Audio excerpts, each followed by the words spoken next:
कृषि विकास बैंकसँग सम्बन्धित महत्त्वपूर्ण विषयवस्तुहरू। प्रश्न नम्बर 1 मा छ कृषि विकास बैंकको स्थापना र विकास क्रमका बारेमा लेख्नुहोस्। नेपालमा औपचारिक रूपमा बैंकिङ प्रणालीको सुरुवात नेपाल बैंक लिमिटेडको स्थापना विक्रम सम्वत 1994 कार्तिक 30 गते स्थापना भएको मितिबाट मानिन्छ। तत्पश्चात औद्योगिक विकासकै उद्देश्यले विक्रम सम्वत 2016 मा औद्योगिक विकास निगम र विक्रम सम्वत 2022 सालमा राष्ट्रिय वाणिज्य बैंकको स्थापना भयो। साथै कृषि तथा ग्रामीण विकासको उद्देश्यले सहकारी बैंकको सबै सम्पत्ति र दायित्वलाई प्राप्ति गरी विक्रम सम्वत 2024 माघ 7 मा कृषि विकास बैंक ऐन 2024 बमोजिम कृषि विकास बैंकको स्थापना भयो। तत्पश्चात विक्रम सम्वत 2022 मा स्थापना भएको भूमि सुधार तथा बचत निगमलाई विक्रम सम्वत 2030 मा गाभेर कृषि विकास बैंक लिमिटेड स्थापित भएको पाइन्छ। स्थापना कालदेखि नै ग्रामीण क्षेत्रमा विशेष योगदान दिने उद्देश्यले स्थापना भएकोले कृषि विकास बैंकको शहर केन्द्रित नभई स्थापना भएका नेपाल बैंक र वाणिज्य बैंक भन्दा अलि फरक प्रकृतिको बैंक भएको देखिन्छ। सुरुवाती कालमा कृषि विकासका लागि यस बैंकले सरकारी बजेट तथा वैदेशिक सहायताको परिचालन गरेको पाइन्छ। बैंकको विकास क्रमलाई सरस्वती निम्न बमोजिम हेर्न सकिन्छ। स्थापना विक्रम सम्वत 2024 माघ 7 गते। 2 मा छ साना किसान विकास कार्यक्रमको सुरुवात विक्रम सम्वत 2032 मा 95% जनसङ्ख्या दुर्गम क्षेत्रमा बसोबास गर्ने र सो जनसङ्ख्या मध्ये 85% साना तथा गरिबी किसान भएकोले वार्षिक रु 2500 भन्दा आय कम हुने 652 भन्दा बढी गाविसमा लक्षित। 3 नम्बरमा छ शहरी क्षेत्रको स्रोत सङ्कलन गरी ग्रामीण क्षेत्रमा परिचालन गर्ने उद्देश्यले विक्रम सम्वत 2042 मा वाणिज्य बैंक कारोबारको थालनी। 4 मा छ विक्रम सम्वत 2046 सालको जनआन्दोलन पश्चात राज्यले उदार अर्थतन्त्रको नीति अवलम्बन गरेपछि विक्रम सम्वत 2057 सालदेखि विश्व बैंक समेतको संलग्नतामा सुरु भएको वित्तीय सुधार कार्यक्रम अन्तर्गत दोस्रो चरणमा कृषि विकास बैंकको पुनर्संरचना गरिएको। त्यसैगरी 5 मा छ विक्रम सम्वत 2058 मा कृषि विकास बैंकबाट लागू भएको साना किसान विकास कार्यक्रमबाट बनेका साना किसान सहकारी लिमिटेडबाट साना किसान विकास बैंकको जन्म र कृषि विकास बैंकले साना किसान विकास बैंकलाई कृषि कार्यक्रम र थप प्रभावकारी बनाउन थोक कर्जा र प्राविधिक सहयोग दिने गरेको व्यवस्था गरिएको। त्यसैगरी 6 मा विक्रम सम्वत 2060 मा बैंक तथा वित्तीय संस्था सम्बन्धी अध्यादेश जारी गरेपछि कृषि विकास बैंक ऐन 2024 खारेज भई विक्रम सम्वत 2062 असार 31 मा पब्लिक कम्पनी लिमिटेडको रूपमा दर्ता भएको। त्यसैगरी विक्रम सम्वत 2062 चैत 3 मा नेपाल राष्ट्र बैंकबाट क वर्गको इजाजत प्राप्त संस्थाको रूपमा मान्यता प्राप्त गरेपछि कृषि विकास बैंक लिमिटेड अन्य वाणिज्य बैंक सरह काम गर्दै आएको। समग्रमा सुनौलो चरणबाट सुरु भएको कृषि विकास बैंक बीचमा केही समस्याबाट जुधे पनि हाल आएर एक सबल, सक्षम र गतिशील वाणिज्य बैंक बनेको छ। साना किसानलाई लक्षित हुने गरी साना किसान विकास बैंक स्थापना भए पनि कृषि विकास बैंकले थुप्रै साना किसानहरूलाई सरल सुलभ कर्जा प्रदान गर्दै आएको छ। 2077 फागुनमा करिब 285 कार्यालयहरूबाट देशभर सुगम र दुर्गम दुवै क्षेत्रमा बैंकिङ सेवा प्रदान गरेको बैंकले 35% जति कर्जा कृषितर्फ र बाँकी गैर कृषि क्षेत्रमा लगानी गरेको छ। बैंकको अधिकतम कर्जा प्रभाग चालु पुँजी प्रकृतिको भएकोले दीर्घकालीन आवधिक कर्जा प्रदान गर्न भने बैंकले अग्रसरता देखाउनु पर्ने देखिन्छ। त्यसैगरी प्रश्न नम्बर 2 मा छ कृषि विकास बैंकको स्थापना कालदेखि बैंकले हालसम्म भोगेका चरणहरूको व्याख्या गर्नुहोस्। उत्तरमा कृषि तथा ग्रामीण विकासको उद्देश्यले सहकारी बैंकको सबै सम्पत्ति र दायित्वलाई प्राप्ति गरी विक्रमसम्म 2024 माघ 7 मा कृषि विकास बैंक ऐन 2024 बमोजिम कृषि विकास बैंकको स्थापना भएको हो। तत्पश्चात 2022 मा स्थापना भएको भूमि सुधार तथा बचत निगम गाभेर कृषि विकास बैंक स्थापित भएको पाइन्छ। कृषि विकास बैंकले भोगेका उतार चढाव चरणहरूलाई निम्न बमोजिम हेर्न सकिन्छ। प्रथम चरणमा आर्थिक उदारीकरण नीति अघिको युग 2024 देखि 2040 सम्ममा विक्रमसम्म 2024 मा ग्रामीण क्षेत्रमा सीमान्तकृत वर्ग लक्षित सेवा प्रदान गर्न स्थापना भएको।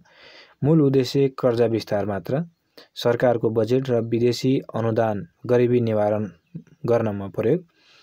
नेपाल बैंक तथा वाणिज्य बैंक शहरमुखी र व्यवसायमुखी भएकोले कृषि विकास बैंक कृषि प्रयोजनको एक्लो सभाग सरकारबाट कृषि कार्यक्रम लागू गर्न विशेष अवसर पाएको र साना किसान विकास कार्यक्रम 2032 मार्फत गरिबी निवारणमा राम्रो सफलता हासिल गरेको अन्तर्राष्ट्रिय जगतबाट पुरस्कृत। दोस्रो चरण समस्याग्रस्त युग विक्रमसम्म 2040 देखि 2057 सम्म। विक्रमसम्म 2040 तिर सरकारले लिएको आर्थिक उदारीकरण नीतिबाट वैदेशिक लगानीमा निजी बैंकहरू स्थापना भएसँगै बैंकहरूको प्रतिस्पर्धा सुरु भएको। कृषि विकास बैंकको प्रविधि र कार्यप्रकृति हेर्दा निजी बैंकहरूको कार्यक्षमता तीव्र भएकोले कृषि विकास बैंक गम्भीर प्रश्न खडा भएको।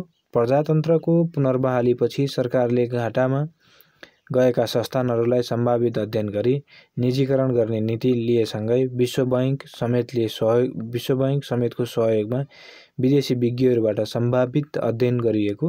कृषि विकास बैंकलाई पाइल्स हाउस कुपरले गरेको अध्ययनमा निम्न समस्याहरू देखिएको। बढ्दो राजनीतिक हस्तक्षेप, कर्मचारीमा अनावश्यक राजनीतिकरण, बढ्दो खराब र भाका नागेको कर्जा लगानी, शाखा कार्यालय आवश्यकताभन्दा बढी, ऋणात्मक नेटवर्थ र ऋणात्मक पुँजीको साधे। सरकारी बैंकहरूमा नेपाल बैंक र राष्ट्रिय वाणिज्य बैंकको स्थिति दयनीय भएकोले विदेशी व्यवस्था र नेपाल राष्ट्र बैंकको व्यवस्थापन समूहले यी बैंक सञ्चालनका लागि पनि कृषि विकास बैंक तुलनायोग्य रूपमा सबल देखिएकोले व्यवस्थापन हस्तान्तरण नगरी आन्तरिक पुनर्संरचना गरिएको। तेस्रो चरण सबल र आधुनिक बैंक पुनर्संरचना कार्यक्रम अन्तर्गत शाखाहरूको स्थानान्तरण बन्द वा आवश्यकता अनुसार विस्तार गरिएको।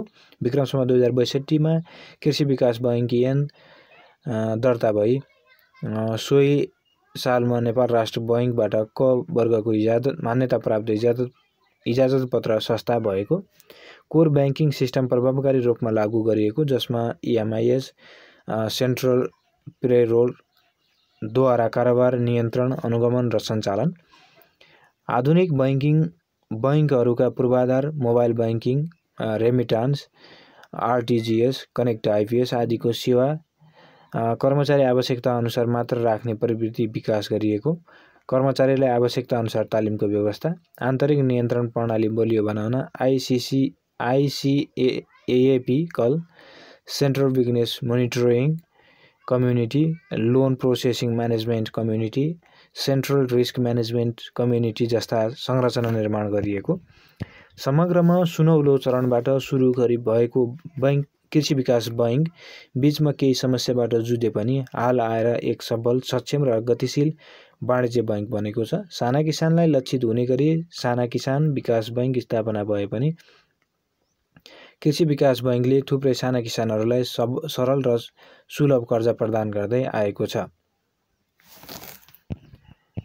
त्यसैगरी प्रश्न नम्बर 3 मा छ कृषि विकास बैंकको संगठनात्मक संरचना प्रस्तुत गर्नुहोस्। 10 नम्बरको कृषि विकास बैंकले आर्थिक वर्ष 2077-78 मा बनेको नयाँ संगठनात्मक संरचना निम्न बमोजिम छ। 1 मा छ सञ्चालक समिति अन्तर्गत रहने गरी 4 समिति, लेखापरीक्षण समिति, जोखिम व्यवस्थापन समिति, सम्पत्ति शुद्धिकरण निवारण समिति र कर्मचारी व्यवस्थापन तथा सेवा सुविधा समिति। 2 नम्बरमा छ जोखिम व्यवस्थापन विभागलाई जोखिम व्यवस्थापन समिति, आन्तरिक लेखा परीक्षण विभाग एवं कम्पाइल्स विभागलाई लेखा परीक्षण समिति अन्तर्गत रहने गरी व्यवस्था गरिएको, साथै सम्पत्ति शुद्धिकरण निवारण समितिको सचिवालय कम्पाइलर्स विभागमा रहने व्यवस्था गरिएको। त्यसैगरी 3 मा प्रमुख कार्यकारी अधिकृतलाई व्यवस्थापनको सर्वोच्च पद तोकिएको छ, जसको अन्तर्गतमा 4 महाप्रबन्धक रहने व्यवस्था। त्यस्तै प्रमुख कार्यकारी अधिकृत अन्तर्गत देहायका संरचना राखिएको छ। कमा छ गुनासो सुनवाई तथा सम्बन्ध व्यवस्थापन इकाइ। खमा छ व्यावसायिक सम्बन्ध तथा परियोजना व्यवस्थापन इकाइ। गमा छ केन्द्रीय व्यवसाय अनुगमन समिति। गमा छ सम्पत्ति तथा दायित्व समिति। त्यसैगरी 4 मा छ 4 महाप्रबन्धक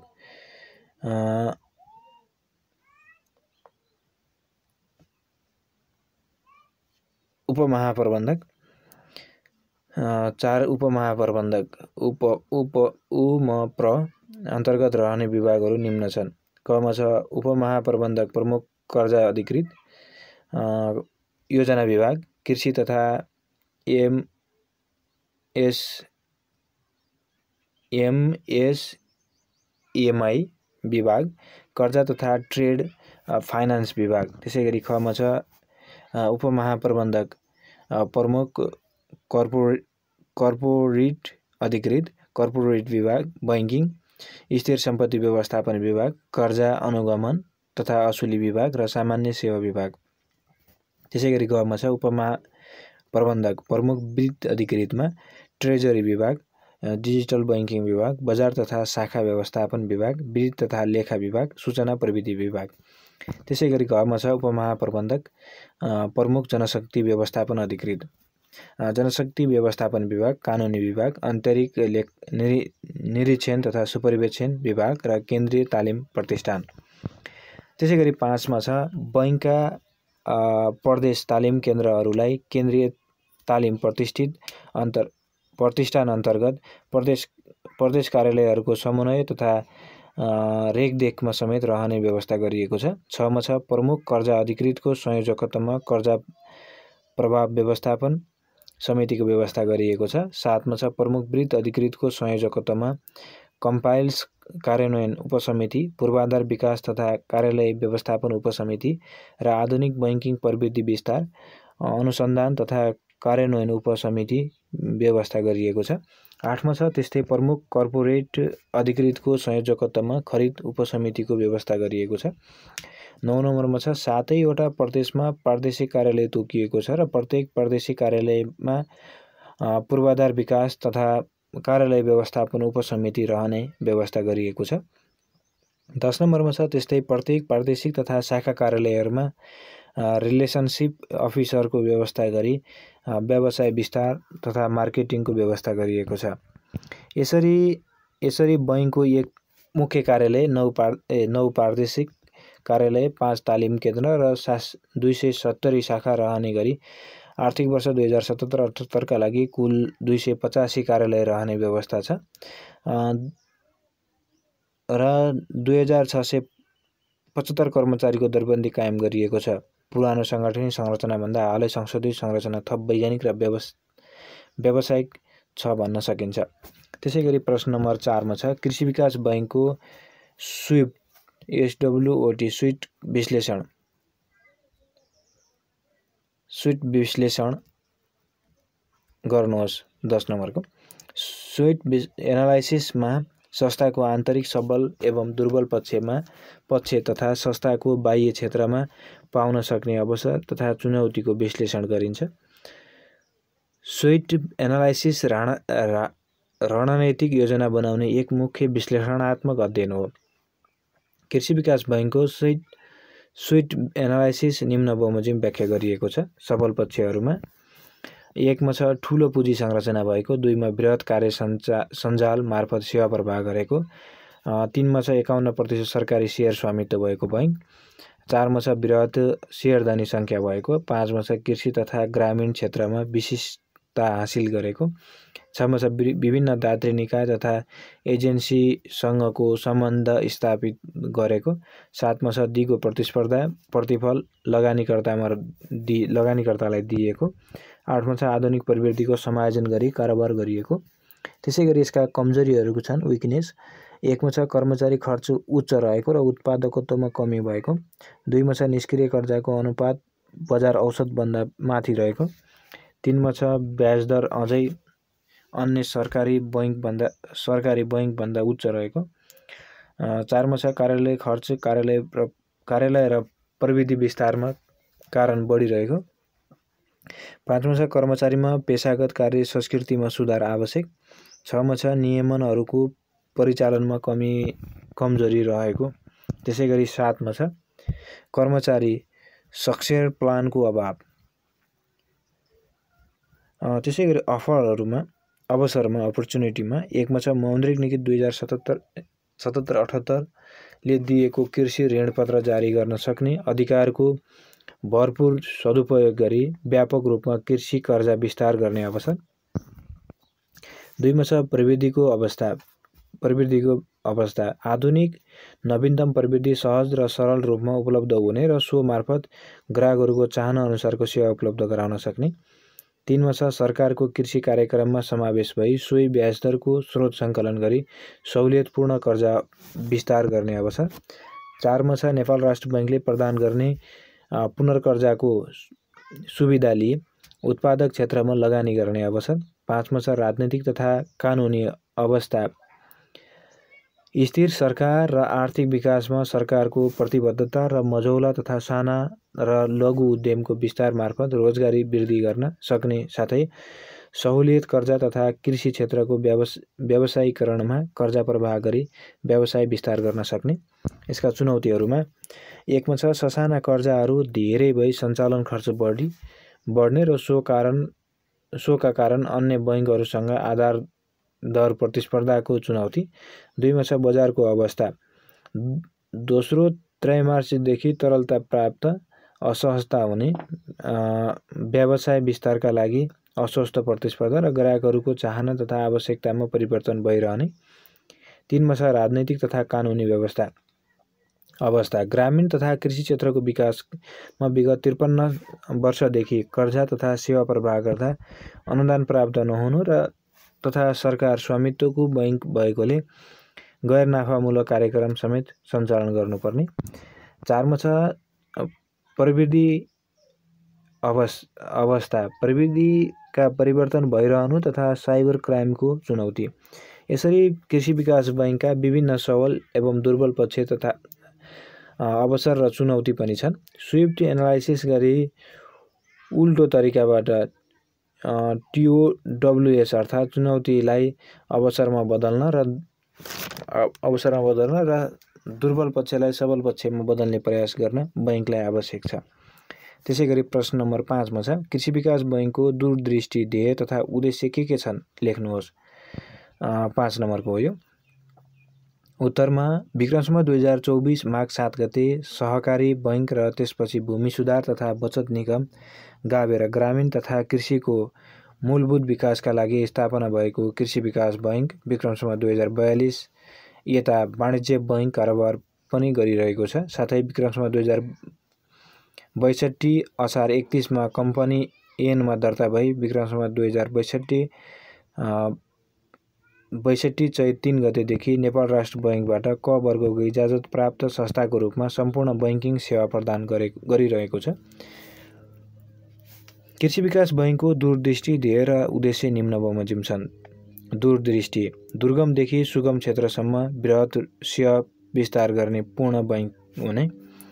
ध्येयहरू बैङ्कको विस्तारित कार्य सञ्जालको अधिकतम उपयोग गरी समग्र बैङ्किङ तथा वित्तीय सेवा उपलब्ध गराउने। उद्देश्यहरू गुणस्तरीय बैङ्किङ सेवा प्रदान गर्ने, बजार सञ्चालित रणनीति अवलम्बन गर्ने, लगानीमा निरन्तर र प्रतिस्पर्धी प्रतिफल प्राप्त गर्ने। यसरी कृषि विकास बैङ्कको दूरदृष्टि ध्येय र उद्देश्य हेर्दा बैङ्कले कृषि मात्र नभएर पूर्ण रूपमा विशुद्ध बैङ्किङ सेवा प्रदान गर्ने लक्ष्य लिएको छ। त्यसैगरी प्रश्न नम्बर 6 मा छ नेपालको आर्थिक विकासमा कृषि विकास बैङ्कको योगदान तथा भूमिका लेख्नुहोस्। 10 नम्बरको उत्तरमा नेपालको आर्थिक विकासमा कृषि विकास बैङ्कले पुर्याएका भूमिकालाई निम्न क्षेत्र अनुसार व्याख्या गर्न सकिन्छ। कमा छ ग्रामीण तथा कृषि क्षेत्रमा पुर्याएको योगदान। ग्रामीण क्षेत्रमा कर्जा लगानी, साना किसान विकास कार्यक्रमको कुशल सञ्चालन, सिँचाइ कार्यक्रमका लागि ऋण एवं अनुदान कार्यक्रमको कुशल सञ्चालन, वैकल्पिक ऊर्जाको विकास कार्यक्रम सञ्चालन, पशुपक्षी पालन व्यवसाय विकास, शीत भण्डार निर्माण, कृषकहरूलाई आवश्यक तालिम कार्यक्रम, कृषि परियोजनामा प्राथमिकताका साथ लगानी, कृषकहरूलाई उन्नत मल बिउ बिजन तथा आधुनिक कृषि बाली सम्बन्धी व्यवसाय प्रवर्धनमा सहयोग, विकट र विपन्न वर्गमा समेत पहुँच तथा सेवा पुर्याउन सफल। खमा छ वाणिज्य बैंक क्रियाकलापद्वारा देश विकासमा योगदान। बैंकको सशक्त वित्तीय संरचना, देश विकासको लागि पुँजी निर्माण र परिचालन, ग्रामीण र शहर दुवै क्षेत्रमा बैंकिङ पहुँच, जनताको बचत गर्ने बानीमा वृद्धि, एजेन्सी सुविधा, एडिबिएल रेमिटद्वारा रेमिटान्स सुविधा, सरकारी कारोबारको सञ्चालन, पुँजी बजारको विकासमा योगदान। त्यसैगरी गमा छ लघुवित्त तथा साना किसान विकास आयोजनामा बैंकको योगदान। साना किसानहरूले गर्ने खेती, पशुपक्षी पालन आदिमा व्यावसायिकता ल्याएको साना किसानहरूले कृषिका अलावा अन्य वैकल्पिक कामहरूबाट रोजगारीको अवसर प्राप्त गरेका। एसएमई कार्यक्रमबाट स्वरोजगार र सिपमूलक व्यवसाय प्रवर्धन भई बेरोजगार युवाहरूलाई रोजगारको अवसर। विभिन्न तालिमद्वारा साना किसानहरूको ज्ञान, सिप, क्षमता र चेतनाको विस्तारमा वृद्धि भएको। ग्रामीण र लघु कर्जाको प्रमुख आपूर्तिकर्ता, खुद्रा तथा थोक लघु कर्जाको व्यवस्थापन। यसरी बैंकले उच्चतम अन्तर्राष्ट्रिय बैंकिङ अभ्यास, विस्तारित एवं दिगो बैंकिङ तथा सामाजिक अभिमुखीकरण सहितको बैंकिङ अवधारणालाई आत्मसात गर्दै स्वस्थ, सक्षम, सबल एवं अग्रणी वाणिज्य बैंकको रूपमा स्थापित हुने दिशामा निरन्तर अग्रसर छ।